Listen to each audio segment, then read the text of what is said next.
Your dog is not following you because they love you, at least, not in the way you think. Most people completely misunderstand this behavior, and once you see the real reason, you won't be able to ignore it anymore, because it's happening all the time, right in front of you.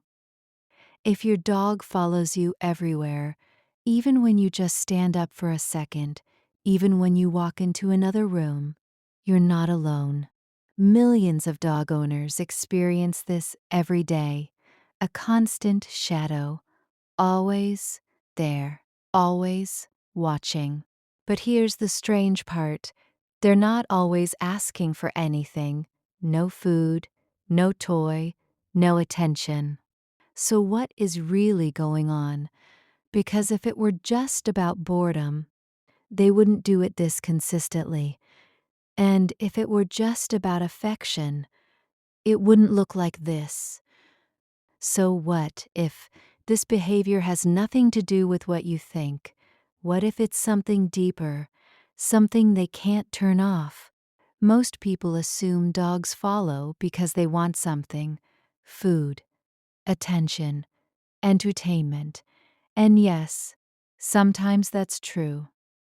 But only sometimes, because if that were the real reason, they wouldn't follow you when nothing is happening. They wouldn't follow you when you're doing absolutely nothing. And they definitely wouldn't follow you into places that make no sense, like the bathroom.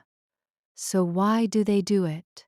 To understand this, break time usually 0.5s, you have to stop thinking like a human and start thinking like a dog.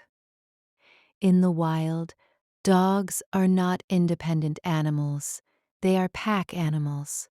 And in a pack, staying close is not optional. It's survival. Distance means danger. Separation means vulnerability. Being alone means risk. So they stay close, always, because that's what keeps them safe. And that instinct never really disappears, even in your home, even on your couch, even when everything feels calm. So when your dog follows you, they're not being clingy, they're not being annoying. They're doing exactly what their instincts are telling them to do: stay close, stay connected, stay safe. But here's where it gets more interesting, because it's not just about instinct, it's also about you. To your dog, you're not just the person who feeds them. You're not just their owner. You are their reference point, their direction, their center. The one thing in their world that doesn't feel uncertain, and in a world they don't fully understand, that matters more than anything. So when they follow you, they're not just moving, they're orienting themselves, staying connected to what feels stable, to what feels safe, to what feels familiar, and sometimes to what feels like home. This is why they follow you even when nothing is happening, even when you're just standing still, even when you move for no reason. It's not about what you're doing, it's about where you are, and more importantly, what you represent. Because to your dog, you are safety, you are consistency, you are certainty, and sometimes you are their entire world.